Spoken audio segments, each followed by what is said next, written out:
What if I told you that you could own a genuine Rolex watch without breaking the bank? We're delving into the fascinating world of purchasing Rolex watches from other countries. We'll reveal how to grab them at incredible prices and why this global watch hunt is so captivating. By the end of this video, you'll know the secrets to snagging fantastic bargains on Rolex watches from overseas, which will not only save you money, but also help you achieve your dream of owning a luxury timepiece. Lately, there's been talks about buying watches from other countries, especially with the rising prices of watches here in the United States. People are turning their attention back to overseas markets in search of better deals. Today, we'll explore the advantages and disadvantages of purchasing watches abroad. To begin, we'll delve into understanding how the watch market varies from one country to another and what factors create opportunities in different locations. Let's focus on the topic of buying watches overseas, something I'm frequently asked about. Do I personally buy watches from overseas? The short answer is, not often. However, I do have a network of trusted brokers and individuals who can source great deals from foreign markets. In certain situations, it can make sense to explore international options. Today, we'll examine the reasons why it might or might not be a good idea, and what key factors you should keep in mind if you're considering making such a purchase.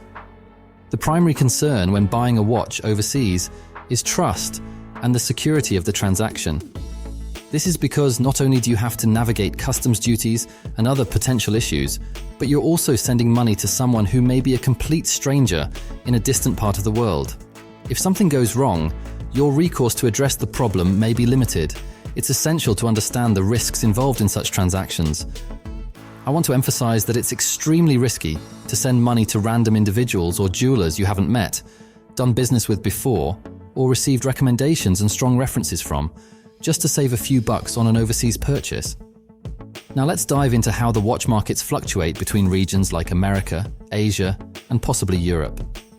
These markets operate in cycles, and the concept is quite straightforward.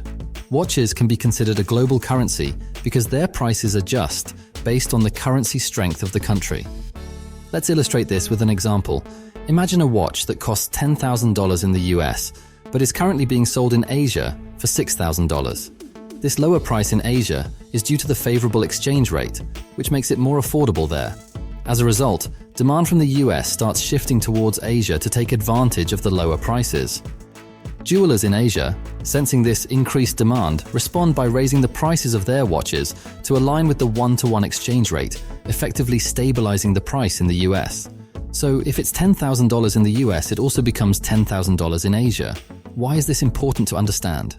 Well, now Asian customers have to pay significantly more to buy the same watch, driving up the market value there, while the US market remains stable. These fluctuations in watch prices across regions are essential to grasp when considering international watch purchases. Different markets for watches experience fluctuations over time based on the fundamental principles of supply and demand. Some countries may have limited access to certain watch models, while others might witness high demand for specific timepieces. Consequently, inventory tends to shift from one country to another, creating a global asset trade. This means that watches, as globally traded items that can be shipped anywhere worldwide, tend to hold consistent value regardless of their location because they are essentially the same product changing hands. Here's how this dynamic typically plays out. Let's say there's a significant price difference between Asia and the United States for a particular watch due to currency exchange rates or other factors. People start flocking to the US to take advantage of the lower prices, causing the demand and subsequently the prices to rise there. This in turn leads to the same watch being sold for, say, $13,000 in both the US and Europe. Meanwhile, the prices in Asia may remain lower. As a result, demand shifts yet again, and the cycle continues as watch prices fluctuate from one region to another based on changing supply and demand dynamics. In the luxury watch business, something important to know is that once people see a high price for a watch, it's difficult to convince them that the price can go down. Unlike many other things, luxury watches have a history of never decreasing in price over the course of 20 years, so it's difficult for sellers to lower the price of a watch once they've set it high.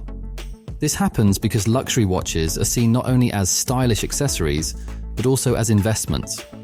Unlike most items, luxury watches don't usually get much cheaper even if fewer people want to buy them. This is because there aren't too many of these watches available, and the supply doesn't increase as fast as the demand, even during hard economic times. This makes luxury watches a good place to put your money because they tend to keep their value. In the world of luxury watches, there are three main types of buyers: investors, traders, and people who buy watches as a way to store their money, kind of like buying gold. The difference is that you can actually wear a watch, and it's easier to use and enjoy. Plus, watches usually become more valuable over time, so they're a popular choice for people looking to invest their money, whether they buy brand new ones or used ones. Things can get a bit confusing when watch prices shoot up because of all the buzz and excitement, even though the watches themselves haven't changed. It's like when everyone suddenly wants the same watch, and there aren't many of them available. When this happens, the prices can skyrocket. But here's where it gets tricky. Sometimes, more of these watches start showing up later because some people were basically hoarding them, buying lots and lots to sell later at much higher prices. Who does this hoarding? In many cases, it's the jewelers themselves. You see, jewelers understand that if they buy a bunch of watches and hold on to them, the cost of those watches goes up over time. Then, when they finally decide to sell them, they can ask for much higher prices. So the main point I want to get across here is that buying watches from overseas doesn't always make sense. However, there's a constant flow of money moving back and forth between different countries, from the United States to Europe to Asia. Because of these price adjustments, this flow can be as small as 5 to 10%, depending on how the watch supply chains work in those countries. Here's the thing. When the currency in one country becomes stronger, people from that country tend to buy watches from weaker currency countries and so on. This cycle continues until prices are higher everywhere.